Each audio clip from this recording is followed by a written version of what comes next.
Do you remember that day she was born? Indelibly in my mind. Yes. It was not that day, it was early the next morning that we were told. And I thought it was extremely cruel because the pediatrician called. He was a fill-in for our own pediatrician. He was, they trade off. Called my husband at the office, told him about Susan, and said, "I thought maybe you'd like to be here when I tell your wife." Well, I thought it was very cruel of him to tell my husband on the phone. Is that supposed to be different? Is the father supposed to be different from the mother in emotions and feelings? But I've resented that all these years. I was in St. Mary's Hospital, and when they brought Anne into me, and they told me I couldn't nurse her, but they didn't tell me really why, and I had some suspicions that she looked strange. Then the pediatrician came in. I think he came in 3 times one day, and he sat and talked to me, and then he'd get up and go out. And then he'd sit and talk to me and go out, but he never said anything, Finally, the obstetrician called me and said, "Had your pediatrician talked to you about Anne?" And I said, "No." So he told me. About 2 weeks after he was born, everybody kept telling me how wonderful he was, and I thought so too. 2 weeks after he was born was Mother's Day, and we had a party at our house, and lots of friends over, and the doctor who had delivered Ned phoned me and said, "Happy Mother's Day," and I thanked him, and I was so thrilled. That was on a Sunday. The next morning, Monday, the same doctor called my husband at his office and said, "Your son is mentally retarded."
He said, "Well, Mother, she may never make Phi Beta Kappa, but that'll bother you much more than it will bother her."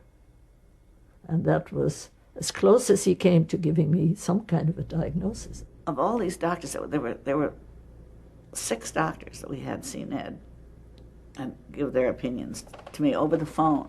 These are people who had never met me, nor my husband. Their only knowledge of us was having seen this little baby. And one doctor said to me fiercely, he said, "Take this baby to your breast, take it home and take care of it. This is your child, and God meant you to have this child, and this is God's way," and so forth. And another one, that same day, phoned me and said, "Don't bring your child home. If you do, you will be divorced from your husband. Put your child in a state institution immediately. Don't even come back to see the child."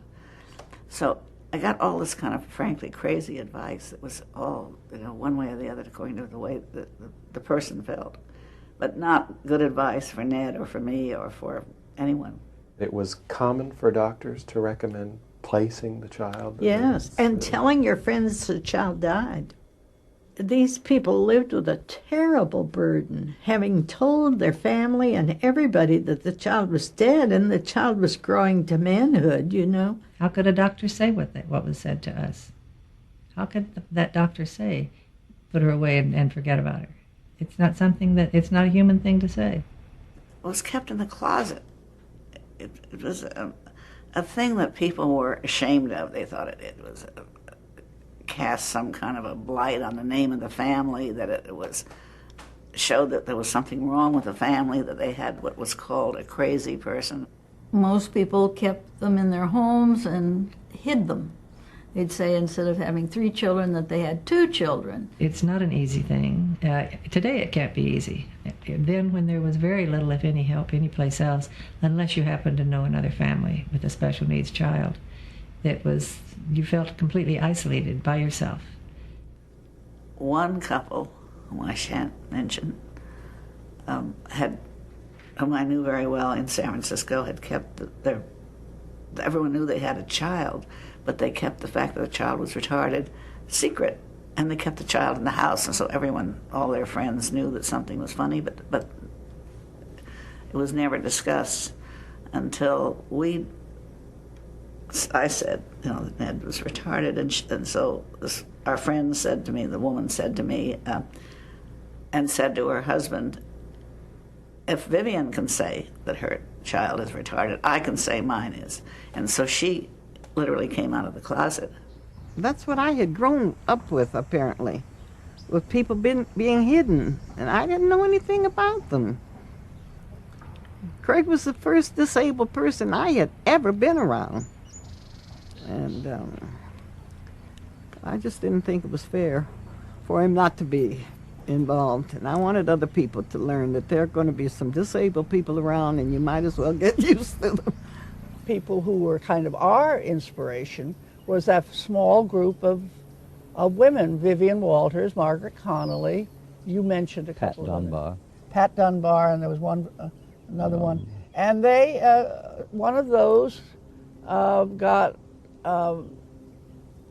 Elaine Mitchell, I think her name was, lived in Sausalito, to put an ad in the paper calling interested parents of handicapped children to a meeting at the College of Marin.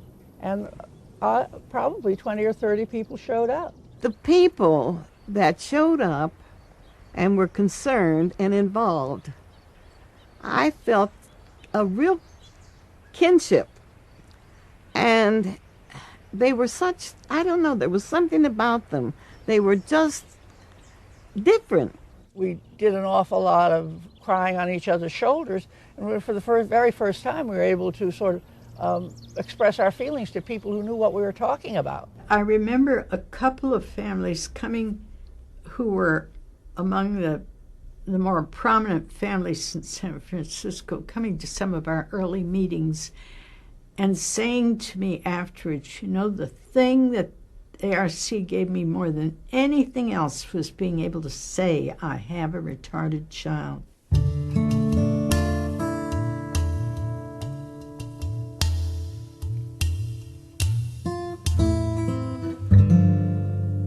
For a parent of a retarded child, there were only 2 options. One, you kept the child home and dealt with the child as best you could. Or 2, you would institutionalize the child. There was nothing in between. And as a practical matter, that pretty well meant that you institutionalized your child. To get into the Sonoma State Hospital, in the early days, it was really like getting admitted into prison.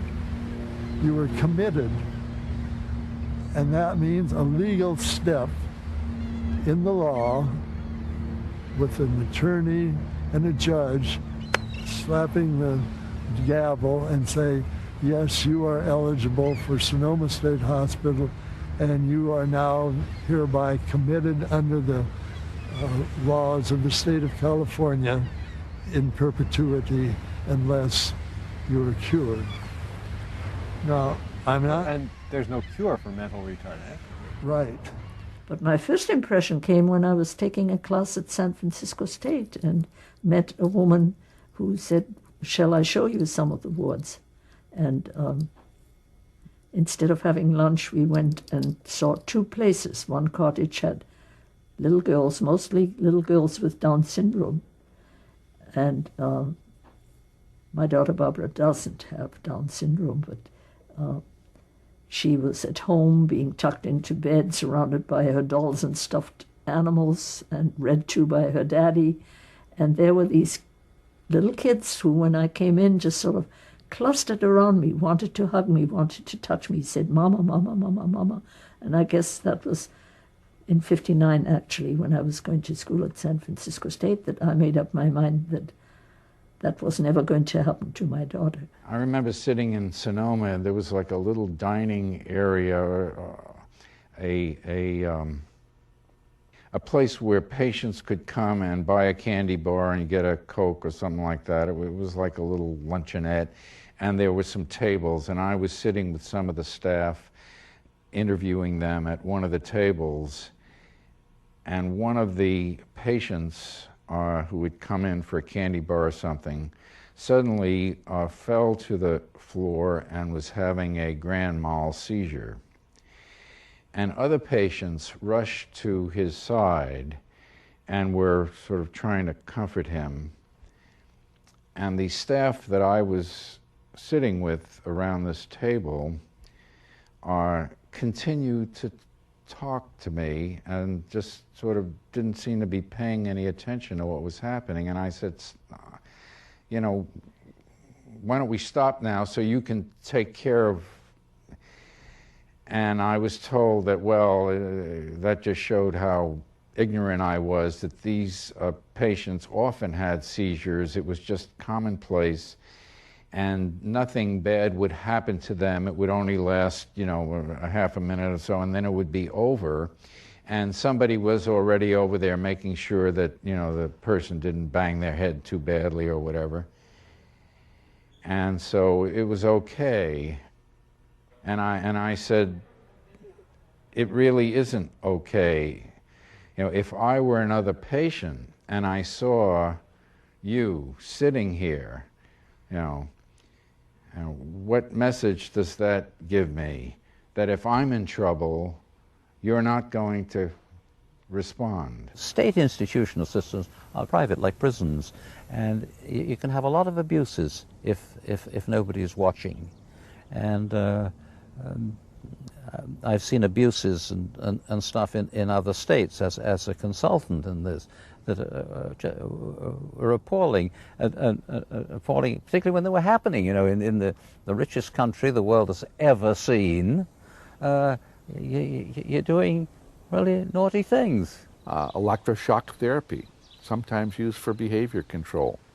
Timeout rooms, as they were affectionately called, meant if you misbehaved, they strapped you naked on a gurney and put you in a locked room until you quieted down.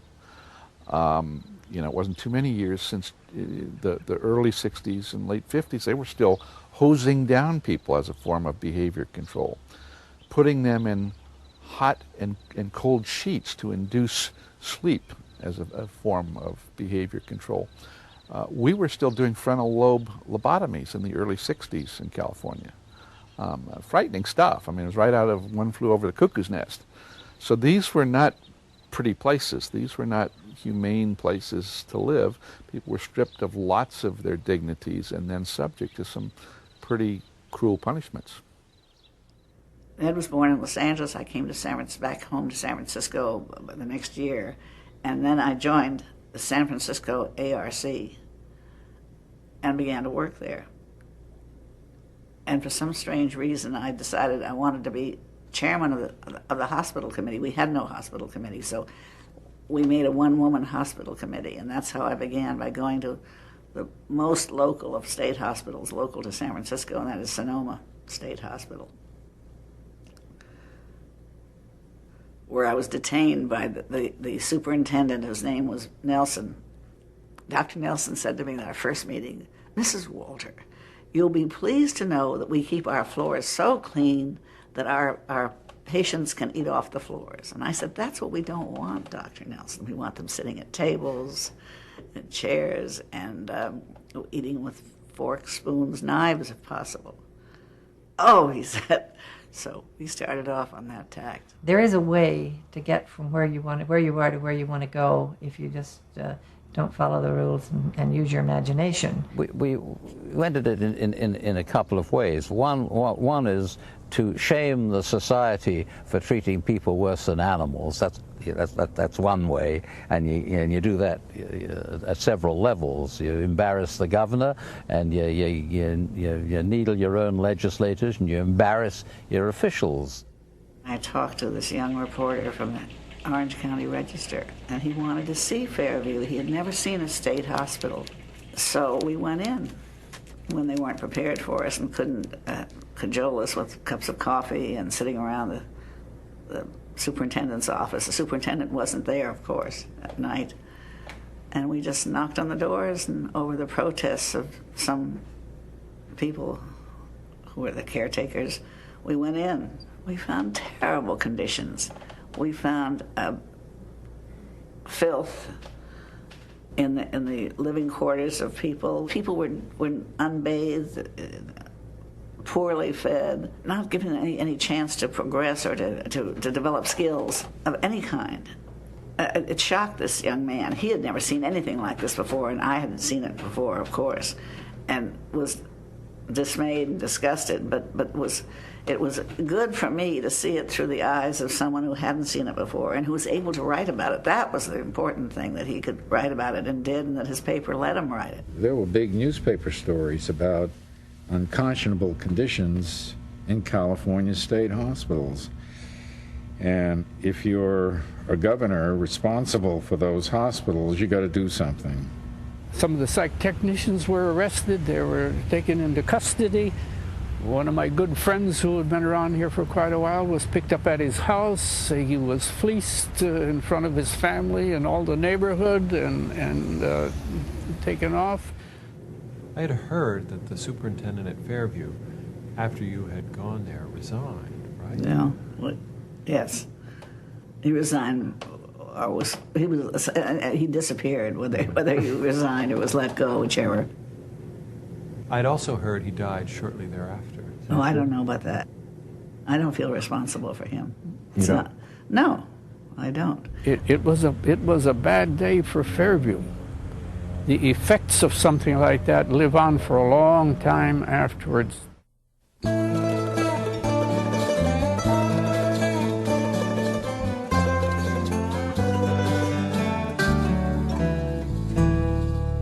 During John Kennedy's campaign, I had some relationship with his mother. I did public relations then, and I arranged some parties and some things for Mrs. Kennedy, Sr. And she wouldn't mention that she had a retarded daughter. I talked to her about it privately, and I don't think she liked it, but she didn't mention it. And it wasn't until after he was elected that they came out with the fact that Rosemary, one of their daughters, had mental retardation. I don't know whether Mother would want me to say this or not, but anyway, she wasn't real happy with the fact that we had a disabled person in our family. But when she found out, and this is a shame, I shouldn't say this, but I think it's the truth, that, oh, there are other people, you know, who have disabled people. And among them were the Kennedys. And I think it was almost all right for us to have Craig. It made a huge difference in terms of giving hope, I think, to families, because now, with the President of the United States leading the drive and saying we've got to do something about mental retardation, it's a disgrace to have over 7 million people in this country living here without any kind of services, federal, state, or private. Hearings begin in the Senate this week on our bills to combat mental illness and mental retardation. Almost every American family at some stage will experience or has experienced a case of mental affliction.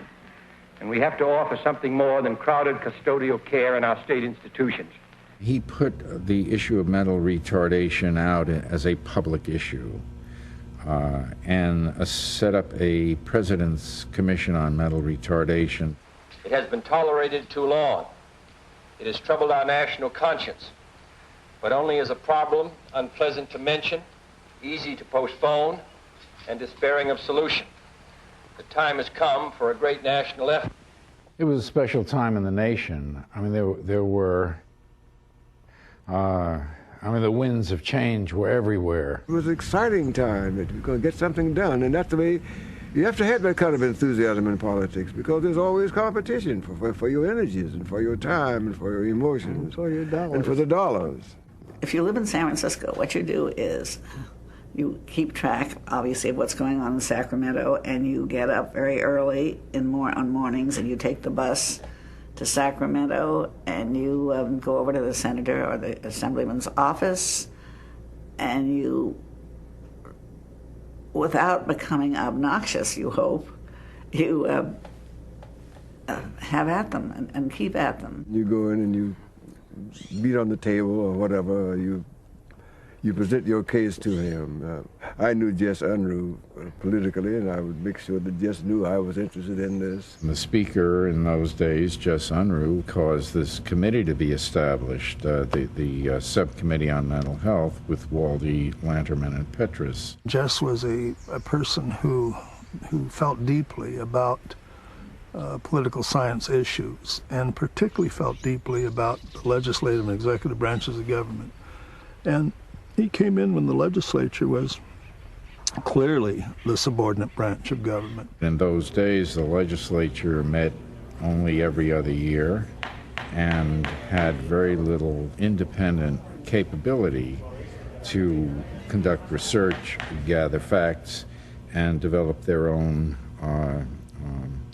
proposals for solving state problems. So he came in with a clear plan to bolster the capacity of the legislature. Everybody could be affected by the problem of mental retardation. It didn't cut, Democrat or Republican lines. So this was a good problem for the legislature to look at. And he appointed a committee, and they had 1 or 2 hearings, and then I came on board late in 1963.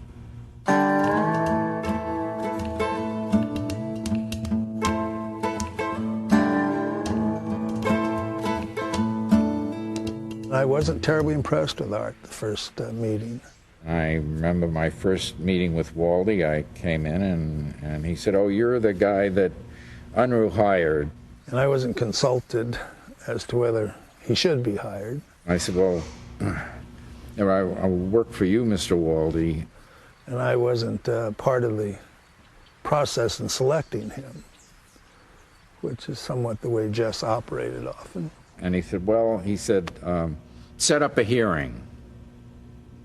And I said, "Well, on what?" And he said, on the hospitals. We have to improve those hospitals.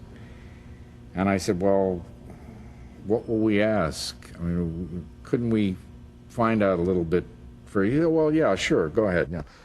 He thought that we should take a look at the entire mental health programs in California, particularly institutions.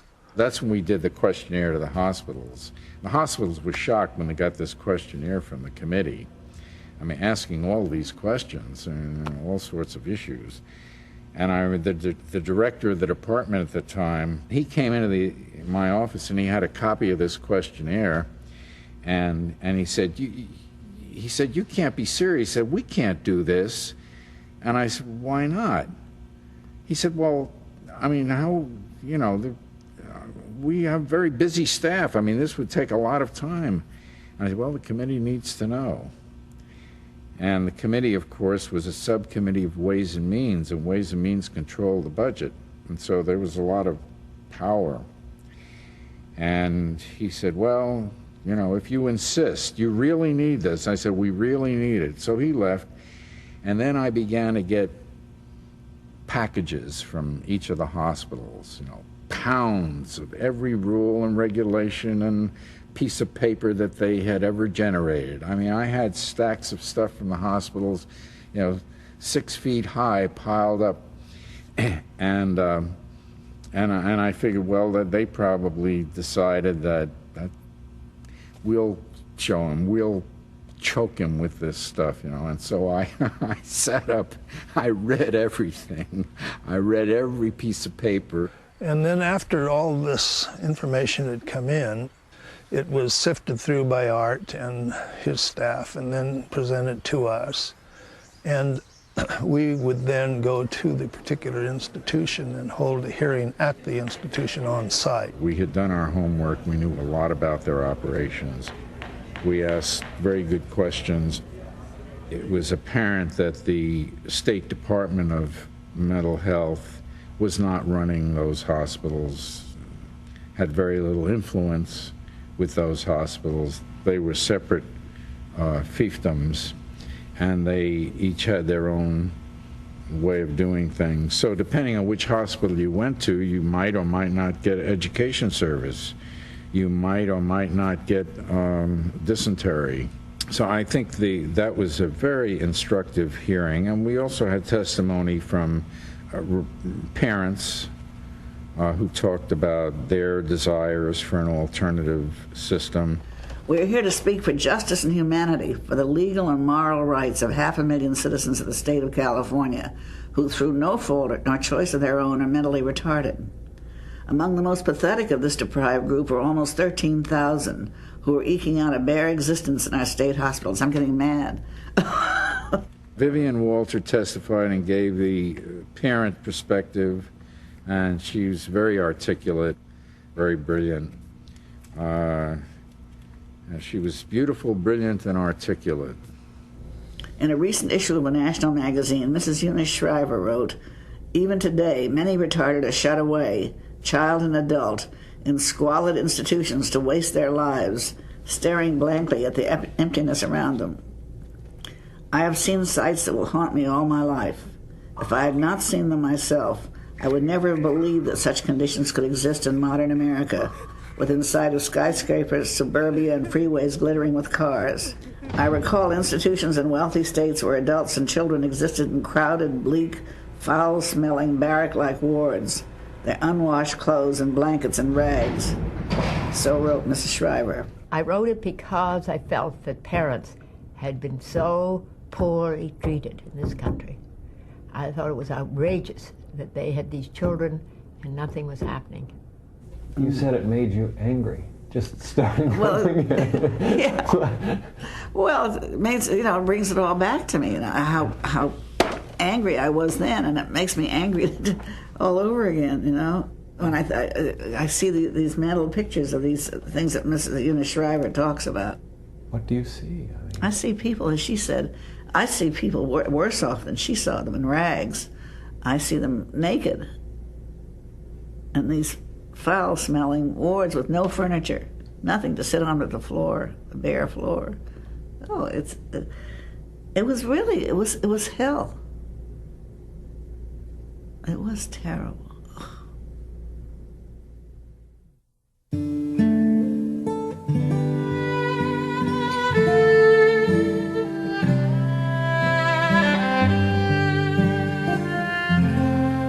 The committee was formed initially to do something to fix the state hospital problem. It was only when they were into it for, a half a year or more that it became apparent that the issue was not how are we going to fix the hospitals, but the central issue was how are we going to create an alternative to the hospitals. One day I got a call from a guy by the name of Art Bolden, and he says, I'd like to attend one of your clinics someday. Yeah, Richard Koch was an instrumental figure in all of this. He was a very highly regarded pediatrician who understood not only the issues in diagnosis, but also understood the service needs and worked very well with families. How do you do, Doctor? Hi, Jack. How are you? Fine. What is done here at the clinic? Well, the clinic is used to study mentally retarded children and their families over a period of years. We're interested in finding out the effect of the child on the family to better educate other physicians and medical students in the future. So this is an experimental clinic, really, where you're researching and finding out new developments in the field. That's correct. He had done some pioneering work. He had a traveling clinic that would go into rural areas and do diagnostic work. And doctor, could you give us a brief evaluation of anything that you ascertained from the test with Mary today?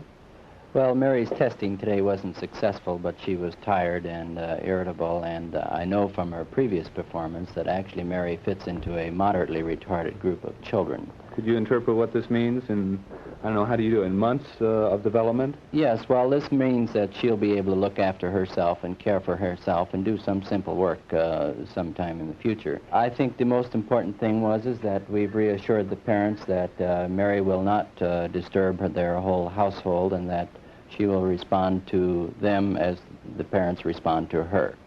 Art was really impressed with the fact that we would be willing to leave the children's hospital and go 75 miles and see patients, and the social worker and the public health nurse on our staff went out the day before, saw the families, got them oriented what was going to happen, and then the next day we would evaluate the children and the psychologist would actually test the child and we'd provide the service. But I realized very quickly after we got into this work that it was all well and good for us to spend all this time and energy. If the family couldn't carry out what we intended for them, then it was wasted. What was needed was the creation of a system, multidisciplinary, that, involved all of the psychological services, educational services, and so on that would be required. You needed access to all of that, and you needed it delivered in a way that was affordable. So that was what, that was the alternative system that had to be created. All these services were available in the state hospital. See, in the state hospital, you brought all of these disciplines together under one roof, and then, of course, the problem was, in order to get those services, everybody had to go into the state hospital. Now we were talking about providing those and more and different kinds of services out in the community, and somehow or other organizing it into some sort of a reasonable system so that people could navigate and get what they needed. What Art Bolton and really felt was a critical importance to actually implement the plan that was developed. And that was the concept that was developed for the regional centers. It was a slam dunk, this bill was. I think it was a unanimous vote in both houses. Why would anybody oppose such a good thing? It legislated in the two regional centers, one in LA and one in San Francisco, this concept that there be a place where a family could go when they had this problem to determine if there were options other than institutionalization or staying at home available to them for their child. It had been a year of work. I had a one-year contract, and the year was now up, and we had done everything we had set out to do. And I went into Unruh's office, and I said, Jess, good news.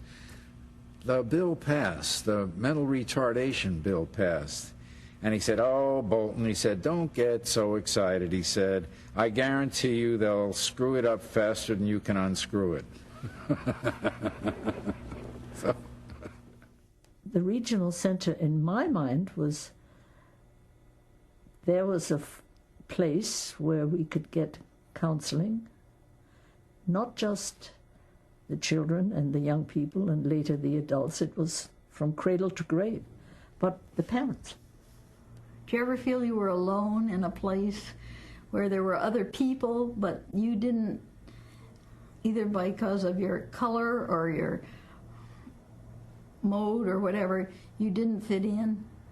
And so life seemed very narrow and lonely and hard to cope. And as soon as you got the feeling that there were other people in the same problem, why, it was much easier. I have a friendship with the Zenith Young. We had the friendship before we knew about each other's children. And she told me about something that was going to happen, and she took me along with her to a couple of things that were happening in our geographic area. and that turned into being the regional center system.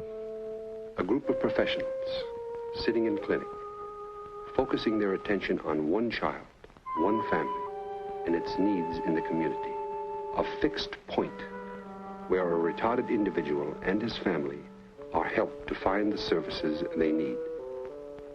The real radical thing about it was that we could sit down with people and analyze, along with their family, what it was they really needed to cope with life. And we could then go out and buy whatever those things were. Respite care being one of the major things that would help a family to cope.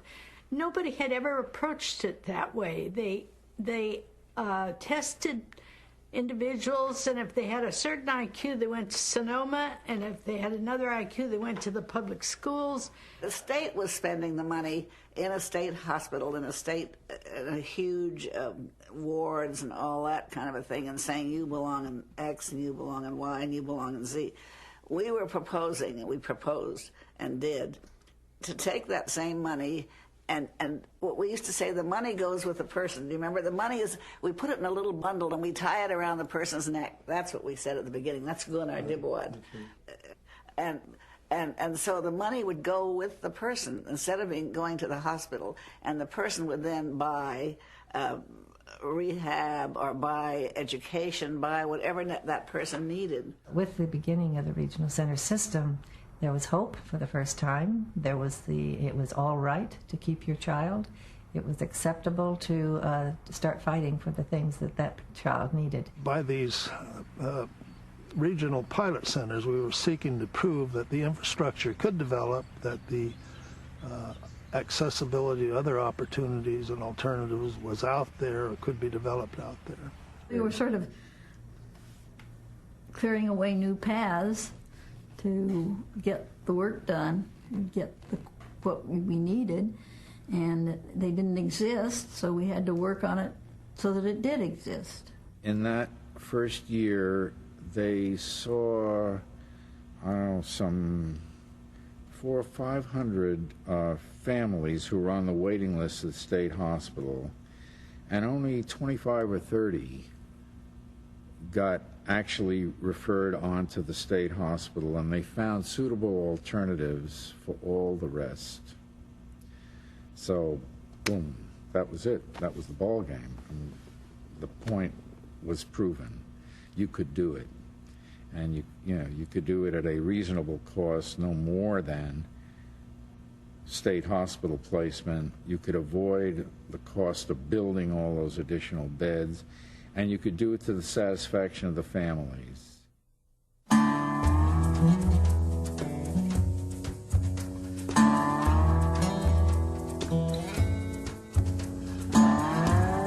It's hard to be an overt enemy in this thing. It really is. I mean, you can't say handicapped children are no good. No, but you could say quietly in a corner and with somebody, I don't know why the hell we're spending all this damn money on, these. Yeah. Oh, and a lot of them did, of course. The governor wanted to have a major tax cut. To do that, among other things, he proposed a 10% across-the-board budget cuts for all departments. I think the state budget is laden with fat, and I think it should be blue penciled down until it is within our income, at least. Actually, it should be blue penciled down wherever there's any fat, no matter how far down it takes us. The governor wasn't necessarily ecstatic about this new system happening, and he could see down the road that, and particularly based upon the Department of Finance's viewpoint, that this could cost millions and millions and millions of dollars. The purpose was to get the fat out, get out the surplus that was unnecessary, and try to use the money more effectively. Well, in terms of the cutbacks or the proposed cutbacks in mental health and for persons with mental retardation, those were not popular cuts. And it just caused a huge furor. They hated us in Sacramento. We were holy terrors. When we'd come in the door, they'd go, "Oh, God, here she comes again." They were concerned about their children, and they were watching the programs very carefully and were very sensitive about the program. When they were difficulty having had a retarded child or whatever it was, they were very intense And so it was more difficult to sell them programs we thought were improvements. Well, there was a guru, actually, who was most helpful and who was wonderful and for whom I have great respect and affection, and that's a man named Gunnar Dibwad. Gunnar was going to come to California, and he let me know he had a friend named Bank Mikkelsen, a Scandinavian, visiting with him, a very learned, professorial kind of person who was internationally famous. And so Gunnar said, "Will you take us to Sonoma?" And I said, "Yes." So I took the two to Sonoma, and Bank Mikkelsen had a fit. For an outsider, particularly somebody from a Scandinavian country, where we always had small facilities, always individual care, this kind of mass regime was, of course, disgusting. The situation is improving in California. We do have the tradition of having a large hospital with a number of patients. Apparently in Denmark they have a smaller cottage-type facility closer to the community. We're moving in that direction. We believe that the mentally retarded, as the mentally ill, should be treated as close to their own homes as possible. When people criticize the system, they want to take out the worst, they don't tell about the best, the ones we've sent home, the ones who have sent home and able to function in society, the ones that work on the contracts and sort out the nuts and bolts and earn a way to Disneyland. So I'm getting angry. I tell. But it's easy to criticize and unfairly criticize. We found residents who were naked, other residents who were ill-clad. We found toilets without seats. I mean, this is getting down to the nitty-gritty. They're concerned that the patients would take them and break them into wooden seats and start using them as weapons. Really? Yeah. They could use the facilities just as well without a wooden seat on it. We have talked in this country a great deal about the Holocaust and couldn't believe when the Germans said they didn't know what was going on. And they made bad comments about the Germans. And yet here in our own institutions, long before Hitler and through the Hitler years, we had conditions that were literally like the Holocaust. Well, Bank Mikkelsen was absolutely appalled by what he saw and actually ended up holding a press conference after his visit. He just could not understand. It was beyond his imagination that human beings could be treated. And he was right, you see. People were like cattle. Essentially, he said, state of California, you with all your riches, you ought to be embarrassed. You ought to be ashamed of yourself. In Denmark, we treat our cattle better than that. I don't believe that. I mean, they don't put cattle in a bed and feed them by hand all its life. They kill them. I don't think that what this person had to say was an indictment of this administration, but really a comparison with a different way of approaching the problem in California and the United States than in his own country. And then there were some reactions from the administration, some unfortunate comments by Spencer Williams, who at that time was the Secretary of Health and Welfare. And it was in reference to part of what Bank Mikkelsen saw and what this study group saw was one ward that was overcrowded women in it, and some of them naked, some of them rolling around in their own feces, and that made the newspapers as well.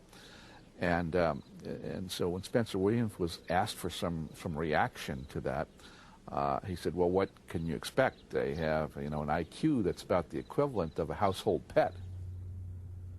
Referring to a pet was bad, but a very, very, very low IQ, unable to do almost anything that humans are supposed to be able to do.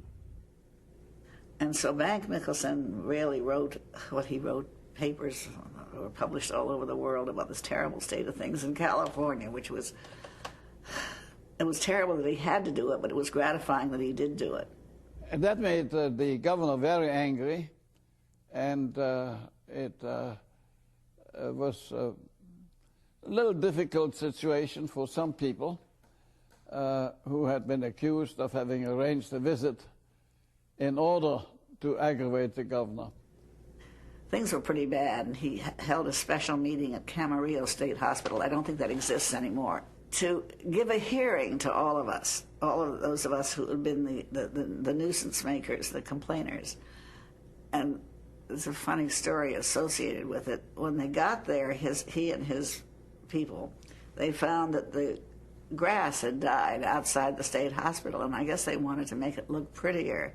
So they painted it, blew that green stuff on it and painted the outside, the grass, what should have been grass, they painted green. They sprayed it all green, and David said, "It's so good to see you here, Governor, because you may notice that even the grass is greener." He was pretty mad at us, and he had a list of people. And I remember him saying to one person, "Ha ha, I recognize your name from seeing it in the papers." It was very threatening. Reagan had the background of fantasy movies, but not what's reality in the community, and he depended on the community people to feed him, and it depended on who was feeding him and where he was. He was conservative budget-wise. He was very interested in doing good programs for the state and helping the people that needed help. He wanted to keep the budget down, not waste it, but he was not afraid of helping people that were really in need. We would recommend something, and he would say, well, that sounds logical, and let's see that we do it. And he'd point to that. And we left the meeting very impressed and enthusiastic, but, nothing ever happened. And so we were very disappointed that nothing happened, really, to change anything.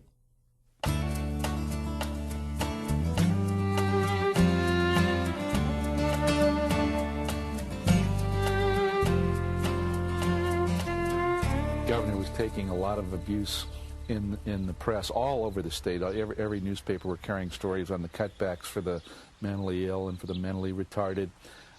There were legislative hearings where people with mental illness and people with mental retardation, people in wheelchairs would come forward with their advocates and family members and really blasted the cuts. I was persona non grata in Sacramento. I know that. The governor was very angry, and things just progressed from there, and we finally got around to Lanterman. Lanterman chaired the Powerful Ways and Means Committee. It was 2 years where the Republicans were in power, so Frank was the chairman of the committee. Why that was significant was that he had real clout with the governor. Frank Lanterman was an interesting man. Among other things, he lived at the Senator Hotel, which was the big hotel in Sacramento in those days. It is no more.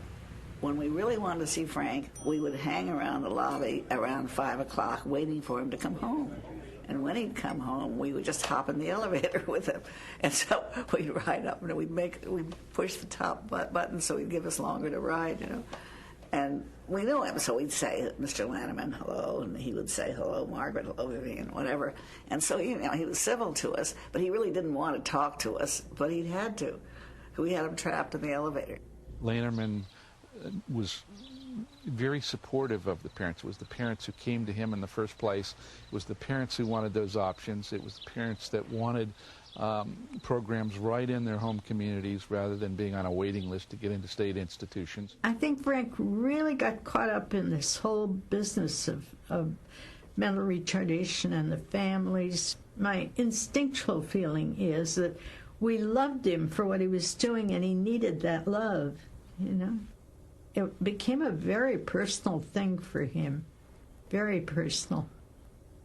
He couldn't stomach these cuts. He essentially told the governor, this is crazy, you can't do this, and you're not going to have my support in getting your budget passed unless you restore these cuts. He was the governor's finance man in the legislature, and the governor was not going to cross him, so that what he wanted, he got. He had to carry the governor's budget proposals and shepherd it through the legislature. So Reagan needed to work with Lanterman, and Lanterman used that. I remember him on the phone one day. I was sitting in his office, and I think the governor called, and Lanterman was saying, "Now, Governor, fine, I'll take care of that. Now, my mental health budget.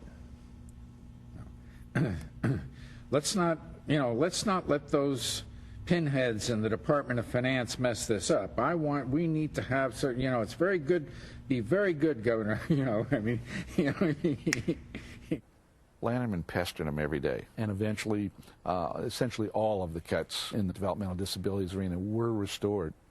Out of this, Frank Lanterman took hold, and he began the process of forming what turned out to be called the Lanterman Act. What the Lanterman Act really did was to say that there should be one regional center for every 1 million of California's population. And so it was going to go on and on and on, and it was going to therefore be a real threat to the state institutional system. As more and more money would go to this community system of care, it's got to come from someplace, and it was going to come from the downsizing of state institutions. We didn't have good relationships with the state employees as a result, because we were displacing state employees in terms of hiring, and so they felt their jobs were threatened. Well, we were threatening their jobs. One day I was sitting quietly trying to figure out something or other at my desk, and I got a call from the Attorney General's office in Sacramento saying that they're delegating a man on their staff to work with me and the regional center to deal with the suit that's just been filed against us by the CSEA, the California State Employees Union. It was about the time when Lanterman was really pushing the bill through, and it looked like now it had some chance of getting passed, which got CSEA's attention.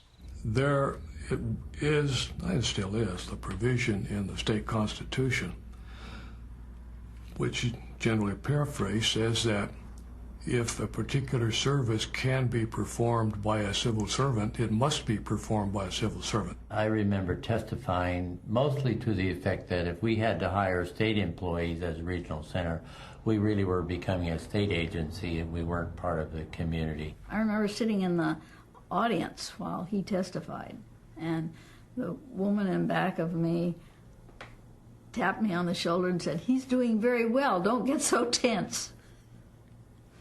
Because I was just tightening up everything. Why were you so tense? Because it needed this to go on, and I was afraid they'd stop it. Could have. Why were you afraid? Well, you can't depend on the government too much to come through with the things you need. It couldn't have worked if the Lanterman Act was stopped, because the option and what the employees union wanted was for the state to run those regional offices. Lanterman found fault with that in that he really thought that community-based boards were the best alternative, so that there would be local control, a real buy-in.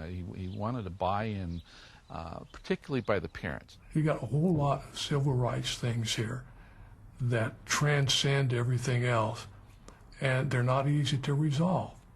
It's a matter of weighing one social interest against another and deciding which one is going to be paramount. I believe enough has been shown to demonstrate that the Waldy Bill is not a device to weaken or destroy or evade or subvert the effectiveness of the civil service system. The fact that a particular occupational skill can be provided by civil service does not mean that the function of a program can be achieved through civil service. To use a homely metaphor, the fact that one can buy the ingredients does not prove he can bake a pie. I think it was a collective sigh of relief by those in the audience, and an obvious despair on the part of the union representatives and their attorneys. But we were euphoric, and Lanterman was euphoric. I mean, let's face it, the judge decides what he wants to do, and then he finds a legal reason to do it. They do it every day. It's understood. You can complain all you like about what judges decide and say that's not the law, but the fact is the law is what the judge says it is. And in this case, Abbott Goldberg looked at that provision of the Constitution and said the state can do it. I can only quote my wife. She says, thank God for once you did something right.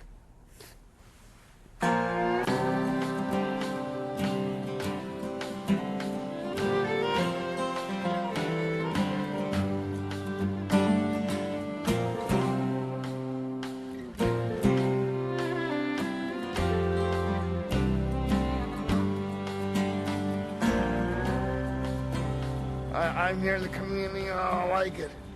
Everybody said to me, oh, if you move out, you're going to get stuck. You're going to get stuck. You're going to get stuck. I'm not stuck.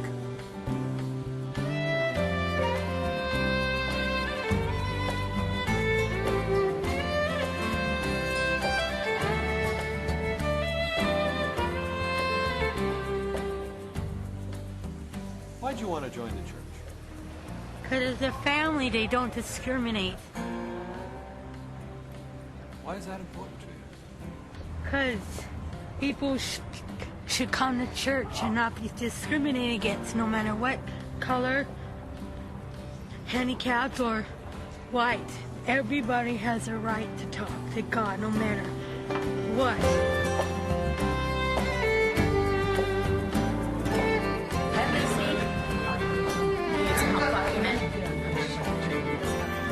Hi, JD. All right.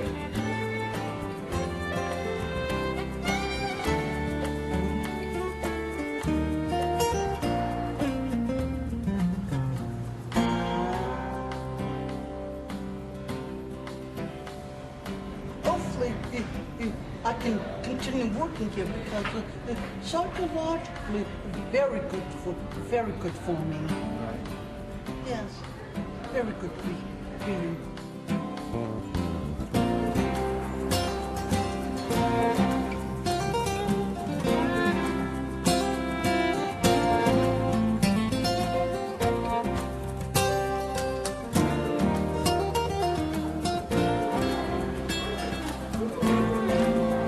This place is the most wonderful place to come to, and we have, I mean, it's a nice place. I mean, I wouldn't want to go nowhere else. If we decide to remodel and then we have to be out a couple of months, fine. And this is what this place is about, is creativeness. It's not about nothing else. When you look back at all this, at all that you've done, do you feel like you've changed the world? Oh, yes. I mean, if things were the way they were when he was born, it would be a disaster. I would be terrified. The work that the regional centers do is to humanize these people. And then so doing, humanize the parents and humanize the larger community. Luce, what do you think about what your parents did? What do you think about all of these? Oh, it's fun. They did the best they can. Maybe they want the maybe they want the perfect. We are not perfect. We are not perfect. We all have ups and downs.